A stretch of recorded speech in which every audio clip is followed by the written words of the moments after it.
بسم اللہ الرحمن الرحیم۔ محترم ناظرین، السلام علیکم۔ حضرت ابراہیم علیہ السلام تشریف لے گئے اور کچھ عرصے کے بعد واپس آئے۔ انہوں نے ارادہ کیا کہ اللہ کا گھر بنایا جائے۔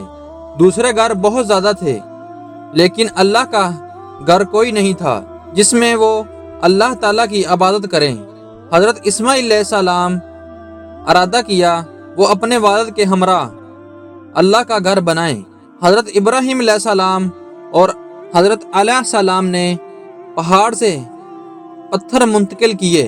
حضرت ابراہیم علیہ السلام اپنے مبارک ہاتھوں سے کعبے کی تعمیر کر رہے تھے اور اسماعیل علیہ السلام اپنے مبارک ہاتھوں سے کعبہ کی تعمیر کر رہے تھے۔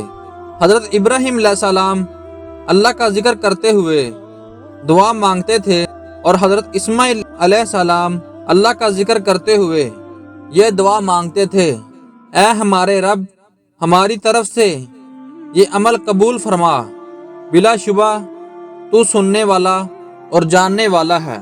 اللہ تعالیٰ نے حضرت ابراہیم علیہ السلام اور حضرت اسماعیل علیہ السلام کی طرف سے یہ عمل قبول فرما لیا، کعبہ میں برکت عطا کی۔ ہم ہر نماز میں کعبہ کی طرف رخ کرتے ہیں۔ حج کے دنوں میں مسلمان کعبہ کی جانب سفر کرتے ہیں، کعبہ کا طواف کرتے ہیں اور اس کے پاس نماز پڑھتے ہیں۔ اللہ تعالیٰ نے کعبہ میں برکت عطا کی اور حضرت ابراہیم علیہ السلام اور حضرت اسماعیل علیہ السلام کی جانب سے ان کا یہ کارنامہ قبول کر لیا۔ حضرت ابراہیم علیہ السلام پر درود و سلام ہو، حضرت اسماعیل علیہ السلام پر درود و سلام ہو۔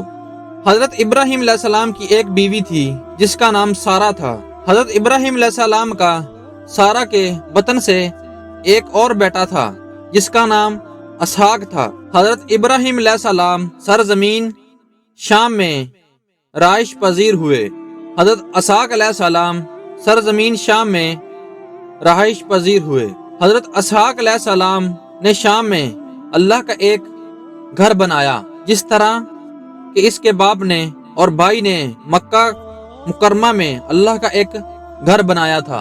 یہ مسجد جو شام میں حضرت اسحاق علیہ السلام نے بنائی وہ بیت المقدس ہے۔ یہ وہ مسجد اقصی ہے جس کے ماحول کو اللہ تعالیٰ نے بابرکت بنا دیا۔ اللہ تعالیٰ نے حضرت اسحاق علیہ السلام کی اولاد میں برکت عطا فرمائی، جس کے اسماعیل علیہ السلام کی اولاد میں برکت دی اور ان میں انبیاء اور بادشاہ ہوئے۔